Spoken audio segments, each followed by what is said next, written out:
사람들에게 필요한 것이 참 많이 있는데요. 그 중에 하나는 사람들에게는 위로와 격려가 필요합니다. 여러분 어떻습니까? 위로가 필요하지 않나요? 특별히 병을 앓고 계신 분들 정말 많은 위로가 필요하고요. 또 함께 돌보는 가족들에게도 위로가 필요하죠. 성공한 사람들은 어떤가요? CEO가 되고 권력을 잡고 그분들에게도 사실은 위로가 필요합니다. 우리 어르신들도 많이 앉아 계신데 여러분 어떻습니까? 사실은 인생을 많이 살아서 나는 위로가 필요 없다 그런 분들 계신가요? 사실 아무도 없습니다. 위로받고 싶고요, 격려받고 싶은 것은 어찌 보면 우리의 본능 같습니다. 모든 일이 잘 되고 있는데 조금만 상처를 받고 또 마음이 힘들면 금방 마음이 무너지고 어려워지거든요. 여러 면에서 계속 격려받고 위로받고 싶은 것이 바로 우리의 마음이죠. 여러분 괜찮습니까? 여러분은 괜찮게 살고 계십니까? 위로와 격려가 필요하지는 않으십니까? 유키즈 온 더 블럭이라고 하는 방송 프로그램이 있는데요. 오래전의 영상을 제가 지난 주간에 봤습니다. 그때 출연했던 분이 구글에서 그때 수석 디자이너로 일하던 여자분이셨는데요. 사회적으로 보면 정말 부러운 직장이지 않습니까? 근데 이분이 구글에 입사하고 나서 너무너무 힘들었다는 이야기를 했습니다. 구글에서는 연말이 되면 평가하는 것이 있는데요. 동료들끼리 평가를 한답니다. 그런데 너무나 솔직하게 자기 이름을 대놓고 하는데 우리나라와는 참 문화가 다르지 않습니까? 자기 이름으로 하는데 아주 어떻게 보면 막 찌르듯이 그렇게 평가를 한다고 합니다. 근데 평가가 나왔는데 너무 안 좋게 나와서 마음이 너무 힘들었다고 합니다. 그래서 어떤 생각했냐고 하면요, 난 이 조직에, 이 회사에 맞지 않는 사람 같아 라는 생각을 참 많이 했고, 그래서 사람들을 만나는 것이 너무나 무서웠다고 합니다. 사람들과 어울리지 못해서 화장실에 숨어 있거나 또 주차장에 주차된 차 안에 있는 시간이 굉장히 많았다고 합니다. 불면증에 시달렸고 심장이 두근거리고 숨쉬기가 어려워져서 나 이러다 죽겠다 그런 생각을 했다는 거죠. 근데 어느 누군가의 추천으로 인해서 회사에서 심리 상담을 받게 되었는데요. 상담사에게 이분이 이렇게 이야기를 했답니다. 저는 회사에 참 어울리지 않는 사람 같습니다. 최선을 정말 다하고 싶지만 마음만 그렇지 정작 해야 할 일은 하지 못하면서 필요 없는 인터넷을 많이 하고 있고 또 스트레스를 먹는 걸로 풀고 있습니다. 이렇게 이야기를 했더니 상담사가 이렇게 답변을 해 주었다고 합니다. 그렇게 계속 먹을 것을 찾는 건 당신 몸이 지금 에너지가 필요해서 그런 것이고 살려고 먹는 것이죠. 인터넷을 계속 보는 건 당신 마음이 안정을 찾고 싶어서 그런 것이고 쉴 곳이 필요해서 어떻게든 버텨보려고 마음이 애를 쓰고 있는 거죠. 너무 자책하지 말고 조금만 당신 자신에게 친절하게 대하면 좋겠습니다. 이렇게 이야기를 했답니다. 이 상담사가 정말 좋은 말을 해주었죠. 상담 이후에 이분은 조금씩 마음을 안정을 가져갔고요. 연말이 되어서 다시 동료들 평가하는 시간이 돌아왔는데 용기를 내서 직장, 그러니까 전체 팀원들에게 메일을 보냈다고 합니다. 이런 내용으로 보냈다고 하는데요. 우리 서로 잊지 말기로 해요. 우리 모두 다 보석 같은 사람들이고 내가 부족하다는 생각에 괴로워하고 있다면 괴로워하지 않았으면 좋겠습니다. 그리고 그 말미에 자신의 이야기를 담은 우물안 개구리 이야기라고 하는 글을 첨부해서 보냈는데요. 이야기 내용이 그렇습니다. 이분은 한국에 살다가 미국이라고 하는 좀 더 넓은 무대로 가고 싶어서 미국으로 이민을 간 분입니다. 참 오랫동안 미국에서 살았는데 자신의 삶을 한번 돌아보니까 한국보다 더 좁은 세계에 살고 있는 자신을 발견했다는 거죠. 한국 사람들과 어울리고 한국 식당에 가고 한국 교회에 가고 내가 이렇게 살려고 미국까지 왔던가 하는 생각이 들었고 내가 이렇게 살면 안 되지라는 생각을 했다는 거죠. 이 이야기의 핵심은요, 자신이 지금 우물 안에서 불행하게 살고 있다라는 것입니다. 스스로에게 반문을 했다고 합니다. 개구리가 어때서? 우물안 개구리가 어때서? 왜 내가 불행하게 살아야 되지? 그렇게 살면 안 되지라고 하면서 나는 행복한 개구리입니다. 그런 생각을 하고 살아왔다는 이야기를 합니다. 근데 전체 팀원들에게 이메일을 보내자 폭발적인 반응이 쏟아졌다고 하는데요. 수십 통의 답장을 받았다고 합니다. 사람들이 말하기를 나도 우물안 개구리처럼 느껴졌을 때가 너무나 많습니다. 내가 혼자가 아니라는 것을 알게 해줘서 정말 고맙습니다. 이런 내용의 답장을 많이 받았다고 합니다. 여러분, 사람들은요, 특히 우리나라 분들 많이 그렇죠. 자존심은 굉장히 높은데 센데 자존감이 낮은 경우가 정말 많습니다. 다른 사람들 앞에서는 굉장히 강한 척하고 여러 가지 막 뭘 하는 것 같지만 혼자 집으로 돌아갔을 때는 한없이 작고 약한 사람이 되어 있는 우리 자신의 모습을 발견할 때가 많이 있다고 하는 것입니다. 여러분, 잠시 한번 우리 스스로 한번 칭찬하고 위로하는 시간을 가져볼까요? 가슴에 한번 이렇게 저처럼 한번 바로 올려보십시오. 이렇게 따라하시면 좋겠습니다. 잘했어. 잘했어. 잘하고 있어. 잘하고 있어. 잘할 거야. 한 번 더 해볼까요? 잘했어. 잘하고 있어. 잘할 거야. 힘들고 어려울 때요. 사실 별 동작 아닌 것 같은데, 별 말이 아닌 것 같은데 우리에게 참 힘을 주는 그런 행동이고 또 말입니다. 좀 그렇게 해보시면 좋겠습니다.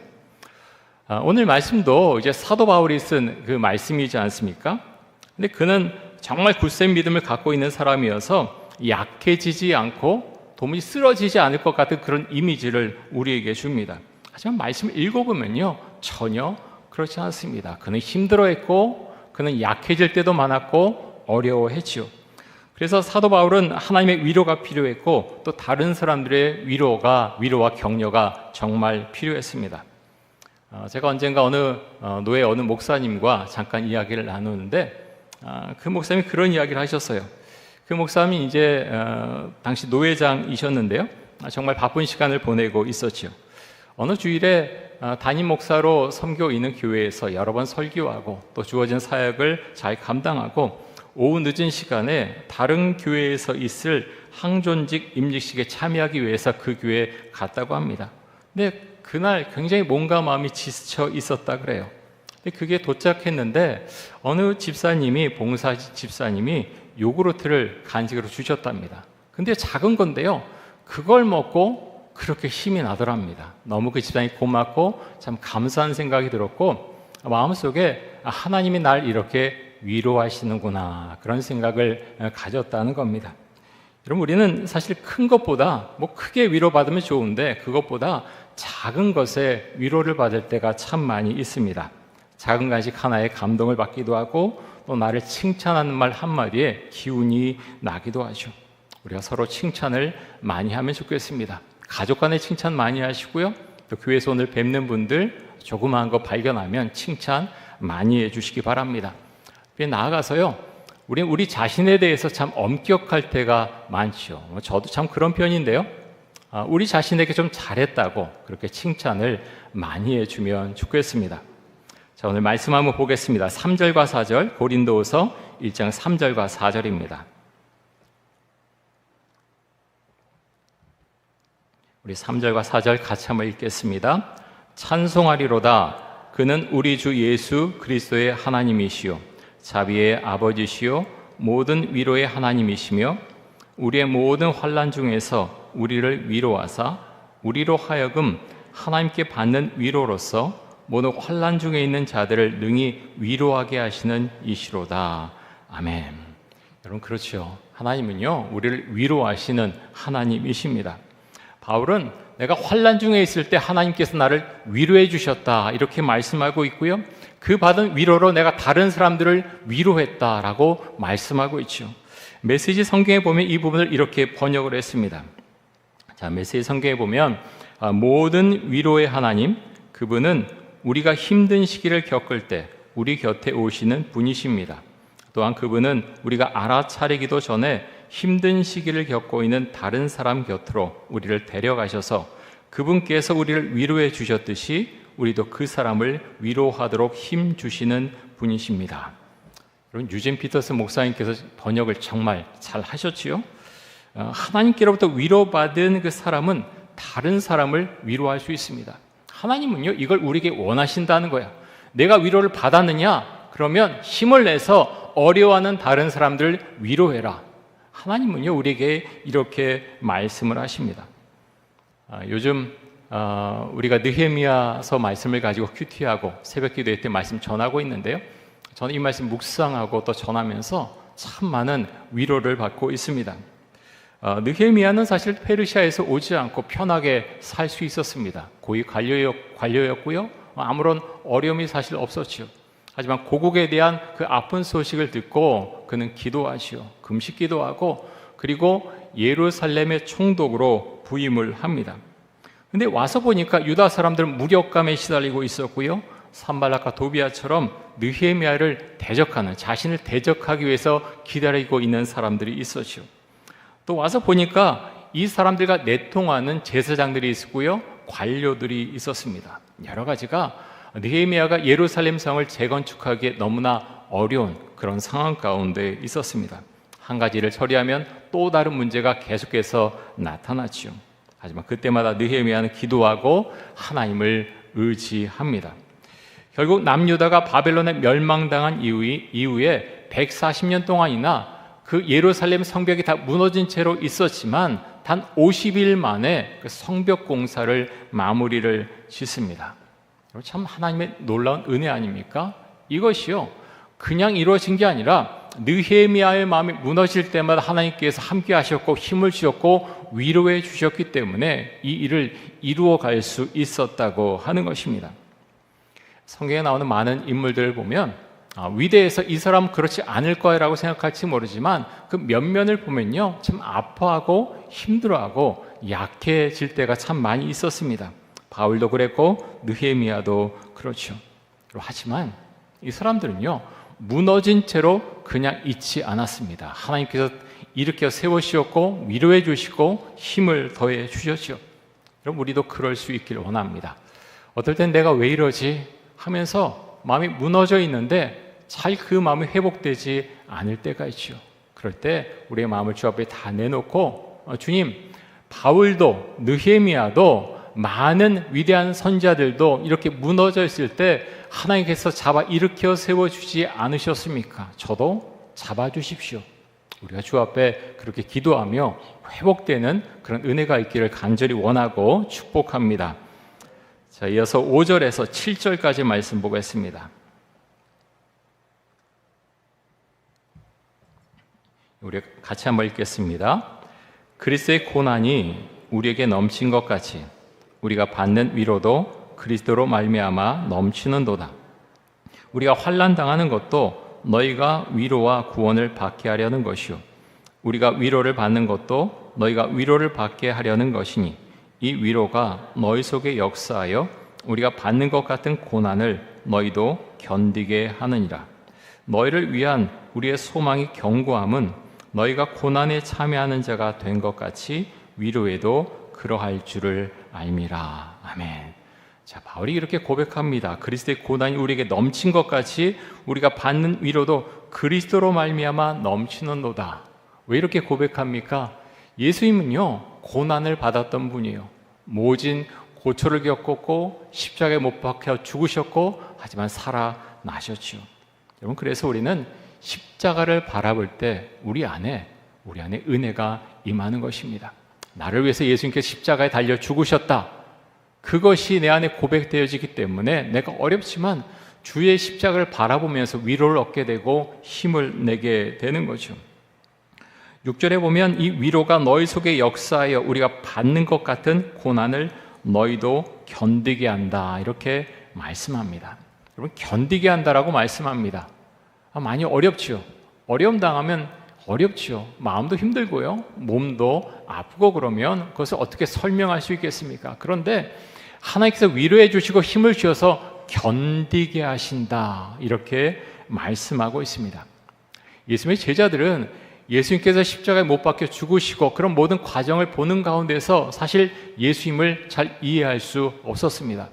하나님의 아들이신데 어떻게 저렇게 하실 수가 있는가? 제자들은 이해하지 못했지요. 한참 나중에야 십자가의 의미를 이해하고 부활을 받아들이게 됩니다.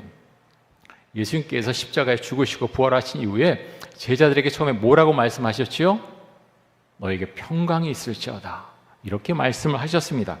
자, 요한복음 20장 21절에서 23절까지입니다. 우리 같이 한번 읽습니다. 예수께서 또 이르시되 너에게 평강이 있을지어다. 아버지께서 나를 보내신 것 같이 나도 너희를 보내노라.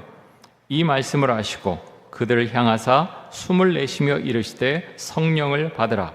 너희가 누구의 죄든지 사하면 사하여질 것이요 누구의 죄든지 그대로 두면 그대로 있으리라 하시니라. 여러분, 예수님이요 십자가에 달려 죽으셨습니다. 제자들은 불안해합니다. 근데 처음에 뭐라고 말씀하십니까? 너에게 평강이 있을지어다. 아니, 어떻게 평강합니까?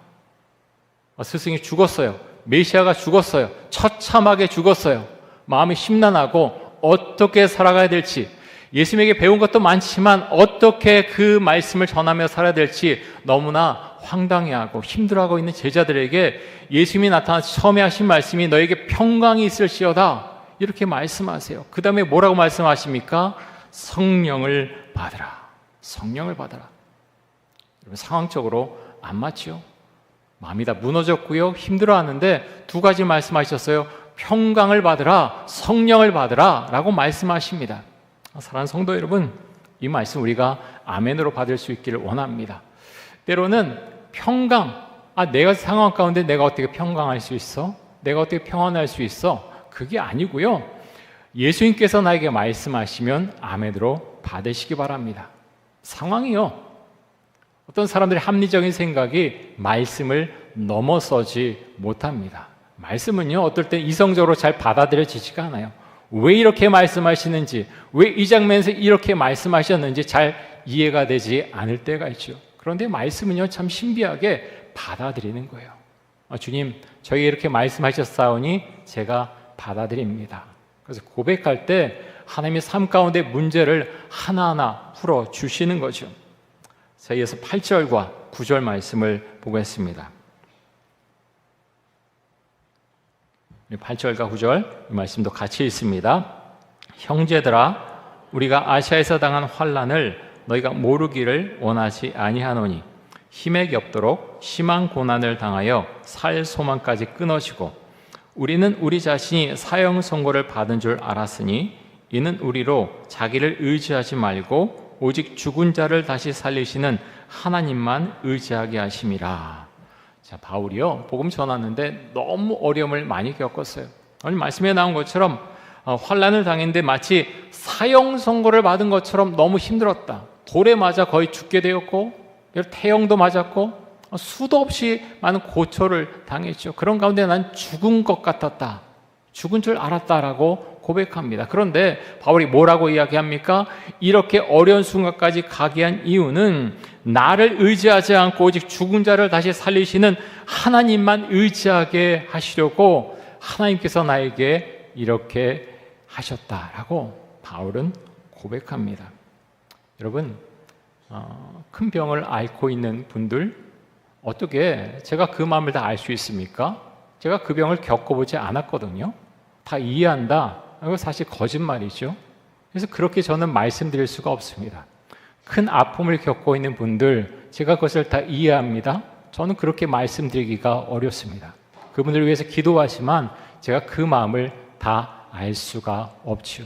그런데 오늘 말씀을 여러분 아멘으로 받으시기 바랍니다. 바울이 그렇게 고백하지 않습니까? 내가 이런 극한 상황까지 이르게 된 것, 참으로 어려움에 이르게 된 그것은 나를 의지하지 않고 죽은 자를 다시 살리시는 그 하나님을 의지하게 하려고 나를 그렇게 하셨다, 나에게 그렇게 하셨다. 바울은 그렇게 고백을 하고 있습니다. 여러분, 성경에 나온 위대한 믿음의 사람들도 많은 고통을 겪었시오. 엘리야 같은 경우 어떻습니까? 그는 위대한 선지자였지요. 바알과 아사랴 선지자 850명과의 대결에서 이깁니다. 하지만 그 사건 이후에 그는 무력감에 빠지요. 아무것도 변하지 않는 현실 세계를 바라보면서 무력감에 빠집니다. 난 도대체 뭐 하고 있나? 나는 왜 살아야 되나? 그는 알지 못하죠. 그는 하나님을 향해 나아갑니다. 호렙산으로 가죠. 그러면서 뭐라고 말씀합니까? 주여 나를 죽여주시옵소서. 죽여달라고, 나를 죽여달라고 그렇게 엘리야가 말하죠. 하지만 하나님은 엘리야의 육체와 정신과 영이 회복되기를 기다리십니다. 떡과 물을 공급해 주시고 그늘을 주시죠. 하나님의 산 호렙에 이른 엘리야에게 하나님께서 말씀하십니다. 엘리야야, 내가 어찌하여 여기 있느냐? 엘리야야, 내가 어찌하여 여기 있느냐? 엘리야는 쉼과 또 하나님과의 만남을 통해서 다시 힘을 얻게 됩니다. 여러분, 예레미야는 어떻습니까? 눈물의 선지자라고 우리가 부르고 있죠. 그 별명처럼 그는 정말 많은 고난을 당했습니다. 너무나 그렇게 선지자 사역하는 것이 너무 힘들어서 그가 뭐라고 말합니까? 나의 어머니가 나를 낳지 않았으면 훨씬 더 좋았을 것을. 왜 내가 태에서 죽지 않고 이 땅에 태어났을까? 그는 그렇게 말합니다. 그런데 여러분, 예레미야도 마지막까지 자신의 사역을 충실하게 감당을 하죠. 하나님께서 필요할 때마다 힘을 주셨고 그를 위로해 주셨기 때문입니다. 여러분, 나의 몸이 너무 아플 때, 나의 상황이 너무나 견디기 어려울 때 우리는 자포자기하는 심정을 가질 수도 있고, 또 엘리야 선지자처럼 나의 목숨을 가져가 달라고 기도하기도 하고, 또 예레미야 선지자처럼 자신의 고통을 호소하기도 합니다. 여러분, 그럴 때마다 엘리야와 예레미야 함께 하셨던 그 하나님을 우리가 기억할 수 있기를 원합니다. 회복의 은혜가 있기를 원하고요, 또 하나님께서 나와 함께 하심을 고백하는 그런 은혜가 있기를 원합니다. 여러분, 왜 그리스도의 십자가 우리에게 은혜를 줍니까? 그것이 도대체 어떤 의미를 갖습니까? 십자가에서 예수님이 돌아가셨고요, 근데 그것으로 끝난 것이 아니라 그분이 다시 살아나셨기 때문에 우리에게 소망이 있다고 하는 것이요. 우리가 이 땅에서 때로는 참 힘들고 고통당하고 어렵지만 우리가 이 땅에서 우리의 삶이 끝나는 것이 아니라 죽은 이후의 세계, 우리가 천국 시민권자임을 믿기 때문에 우리는 그 믿음을 가지고 이 땅을 살아갑니다. 여러분, 그렇죠? 제가 드릴 수 있는 것은 참 한계가 있습니다. 우리가 믿음으로 여러분 고백할 수 있기를 원하고요, 나와 함께 하시고 이 땅에서뿐만 아니라 내가 죽은 이후에도 함께 하신 그 주님을 바라보면서 믿음을 가지고 살아가실 수 있기를 바랍니다. 자, 마지막으로 10절과 11절 봅니다. 자, 이렇게 말씀합니다. 우리 같이 한번 읽습니다. 그가 이같이 큰 사망에서 우리를 건지셨고 또 건지실 것이며 이후에도 건지시기를 그에게 바라노라. 너희도 우리를 위하여 간구함으로 도우라. 이는 우리가 많은 사람의 기도로 얻은 은사로 말미암아 많은 사람이 우리를 위하여 감사하게 하여 함이라. 아멘. 자, 지금 무엇을 말씀하고 있습니까? 중보기도자의 역할을 부탁한다, 이렇게 바울 사도가 말하고 있죠. 우리가 이럴 수 있기를 원합니다. 중보기도 사역 너무나 중요합니다. 어렵고 힘든 분들, 아픈 분들을 위해서 기도하는 것 너무나 중요한 기도의 사역입니다. 우리가 다 동참할 수 있기를 원합니다. 나아가서 우리가 주님께 위로를 받았다면 그것에서 끝나는 것이 아니라 우리가 다른 사람을 위한 위로자가 될 수 있기를 간절히 원합니다. 성경은요, 우리에게 그것을 말씀하고 있습니다. 내가 위로를 받았느냐? 그렇다면 다른 사람을 위한 중보 기도자가 되고 다른 사람을 위한 위로자가 되어라, 우리에게 말씀하고 있습니다. 사랑하는 성도 여러분, 우리가 그럴 수 있기를 원합니다. 우리 모두 다 어느 분이나 한 분도 예외 없이 사실은 위로와 격려가 필요합니다. 주 앞에 기도하시고요, 서로 격려하고 중보 기도자의 역할을 우리가 잘 감당해 나갈 수 있기를 원합니다. 함께 기도하겠습니다. 하나님께서 주시는 위로를 받고 약해진 건강과 마음과 영이 회복되는 은혜가 있게 하여 주옵소서. 또 다른 사람을 위로하는 위로자가 되게 하여 주옵소서.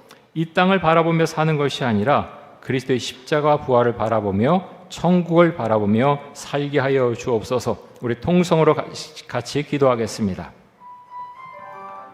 사랑의 주님, 하나님께서 우리를 위로하는 분이심을 오늘 말씀을 통해서 함께 보고 또한 하나님 말씀을 나누었습니다.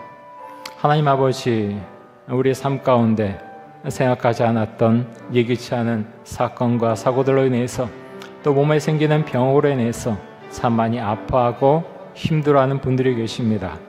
주께서 함께 하셔서 그 마음에 위로를 주시고 하나님 힘과 용기를 내게 해주시기를 간절히 원합니다. 우리 힘으로, 하나님 우리의 지혜로, 우리의 지식으로 그 모든 상황을 우리가 이해할 수 없고 받아들이기가 참 어렵습니다. 하지만 하나님, 온 세상을 다스리시며 우리가 죽은 이후의 모든 삶까지도 주관하시는 그 주님을 바라보면서 우리 이 땅을 살아갈 수 있기를 간절히 원합니다. 또 내가 주 앞에 위로를 받았으면 우리가 위로자의 역할을 감당한 은혜가 있기를 간절히 원합니다. 다른 사람들 위로하게 해주시고 하나님 아버지여 주께 주신 위로와 힘으로 하나님 위대한 그런 믿음의 사람들처럼 믿음의 여정을 우리가 잘 마칠 수 있기를 간절히 원합니다. 우리 힘을 주시고 용기를 주시고 하나님의 은혜 가운데 늘 살아갈 수 있도록 지금 함께 하시고 우리에게 믿음과 사랑과 모든 것을 더하여 주옵소서.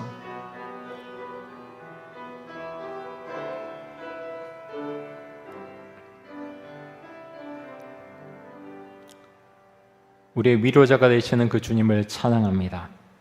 우리 지식과 또 우리가 가진 생각으로는 우리가 당한 모든 일들을 우리가 잘 이해하고 받아들일 수 없지만 하나님 아버지여 온 세상을 다스리시고 또 우리의 죽음 이후까지도 우리가 다스리시는 그 주님을 바라보면서 우리의 마음과 모든 것을 주님께 맡깁니다. 하나님 특별히 어려움 당하고 있는 우리 성도님들 함께 하시고 그 마음을 위로해 주시고 힘을 주시고 믿음을 가지고 이 세상을 살아갈 수 있도록 은혜를 베풀어 주옵소서. 감사드리며 예수 그리스도의 이름으로 기도드립니다. 아멘.